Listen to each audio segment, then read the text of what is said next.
कहानी नीरू की है। पंजाब की नीरू की शादी दिल्ली के राहुल से होती है। दिल्ली कितना बड़ा शहर है ना, लेकिन आप लोगों का घर तो बहुत छोटा है।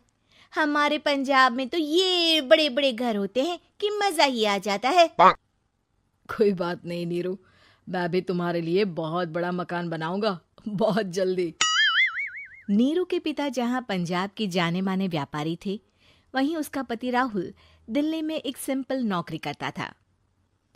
माँ, यहाँ तो घी मक्खन इतना महंगा है कि क्या बताऊं। मैं तो तरस ही जाती हूँ घी खाने के लिए। नीरू की माँ को ये सुनकर बहुत दुख होता है। मेरी बेटी को घी नसीब नहीं हो रहा है और ये बहू यहाँ बैठकर घी में शक्कर डाल रही है। देख वनिता, मैं साफ कह रही हूँ, इस घर में जितना घी आएगा उतना ही मेरी बेटी के घर दिल्ली भी जाएगा। अरे ये क्या बात होती है माँ जी? बेटी का उतना ही करो जो अच्छा लगे। अब क्या मायके से घी और मक्खन तक की सप्लाई करोगी आप? हाँ, मेरी बेटी किसी चीज को तरसे मुझसे बर्दाश्त नहीं होता। अब क्या था, नीरू के मायके में 2 किलो घी आता तो 2 किलो दिल्ली जाता नीरू के पास। एक दिन, माँ बड़ी गर्मी पड़ती है दिल्ली में। इस घर में तो एक ही एसी है और वो भी ड्राइंग रूम में। सारा परिवार एक ही कमरे में सोता है। हाँ बेटा, वो तो हर घर की कहानी है। यहाँ भी एक ही एसी है। अरे बिल इतना आता है कि क्या बोलूं। तभी वहां राकेश आ जाता है। माँ, थोड़ी देर में यहाँ कुछ प्लम्बर आएंगे मेरे कमरे में एसी लगाने। जरा ध्यान से लगवा देना ना माँ। ओए, ऐसे कैसे तेरे कमरे में एसी लगेगा? हाँ राकेश, एक बार बात तो कर लेता। अरे पापा, वो वनिता को गर्मी में नींद नहीं आती। ड्राइंग रूम में सबके साथ सोने में वो अनकंफर्टेबल है, इसलिए। अरे पूरे परिवार के साथ वहां तेरी बहन नीरू भी तो सोती है। वो नहीं हो रही क्या अनकंफर्टेबल? समझ रहा है ना?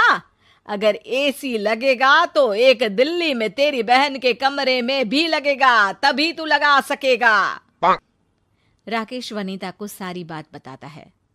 वनिता करती भी क्या, मन मारकर बैठ जाती है। माँ, ये लोग ठीक नहीं है, क्या करूं मैं? अरे बेटी, यहाँ आ जा, तू यहाँ आकर रह ले। अरे छोड़ दे ऐसे पति को।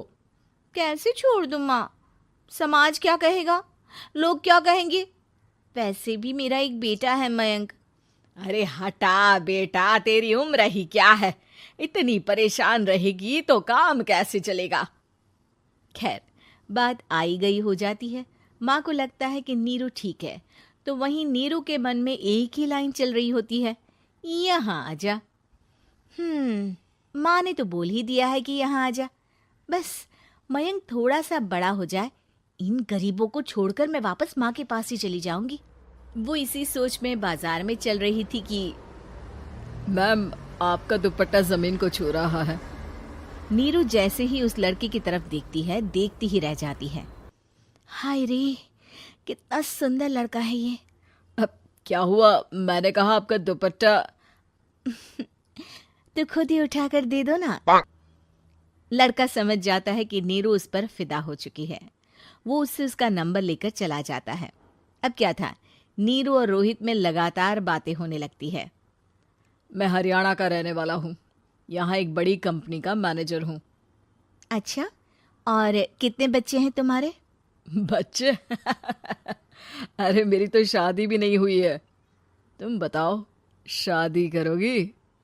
नीरू शर्मा जाती है। अब लेकिन मैं तो पहले से ही शादीशुदा हूँ। मुझे फर्क नहीं पड़ता, बस तुम शादी कर लो, भाग चलते हैं। बहुत पैसे वाला हूँ मैं, हमेशा खुश रखूंगा तुम्हें। नीरू रोहित से मिलकर सारा प्लान बना लेती है और फिर एक दिन घर से भाग जाती है। दोनों शादी कर लेते हैं। शादी के बाद, क्या बात है नीरू, तुम्हें परेशान सा देखता हूँ, सब ठीक तो है ना? हाँ हाँ, सब ठीक है।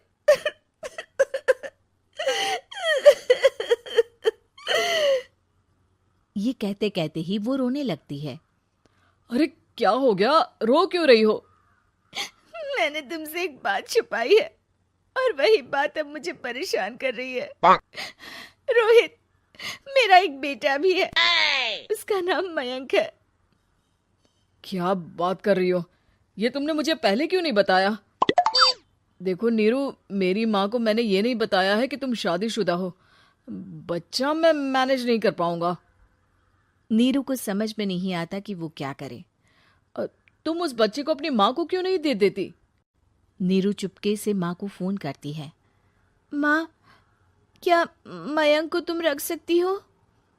बेटा, मैं राकेश के साथ बात करती हूँ। आखिर घर का बेटा वही है, जो वो बोलेगा। वैसे भी बेटा, तूने जो किया है ना, उसके बाद से पूरा घर तेरी बुराई कर रहा है। मैं भी अब किसी से तेरे लिए लड़ नहीं सकती।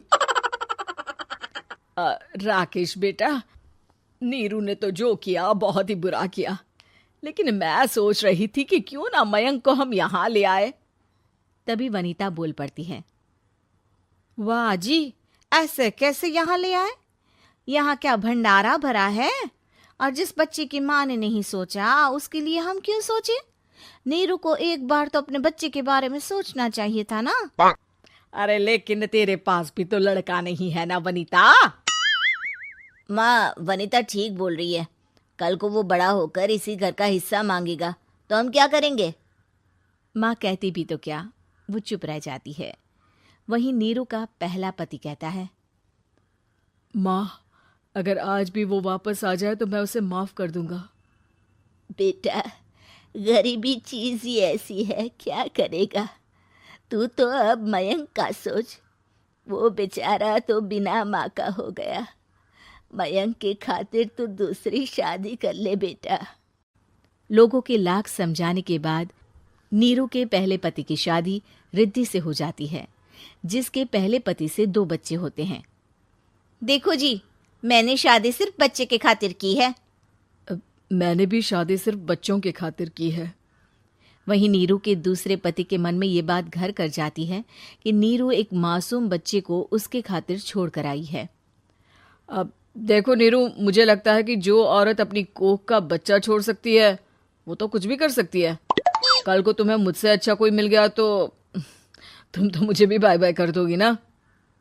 नीरू को अब उसका दूसरा पति ताने देना शुरू कर देता है।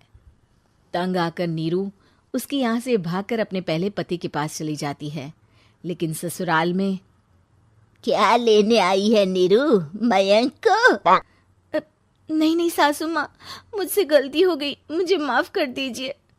नीरू, अब वक्त खत्म हो गया है, मेरी शादी हो चुकी है। तो छोड़ दो ना उसे, हमारा बच्चा है। मैं आपको अपनी माँ नहीं मानता, मेरी नहीं मान तो बात अच्छी है। नीरू मयंक की बात सुनकर समझ जाती है कि उसके पास अब न आसमान रहा ना ही जमीन।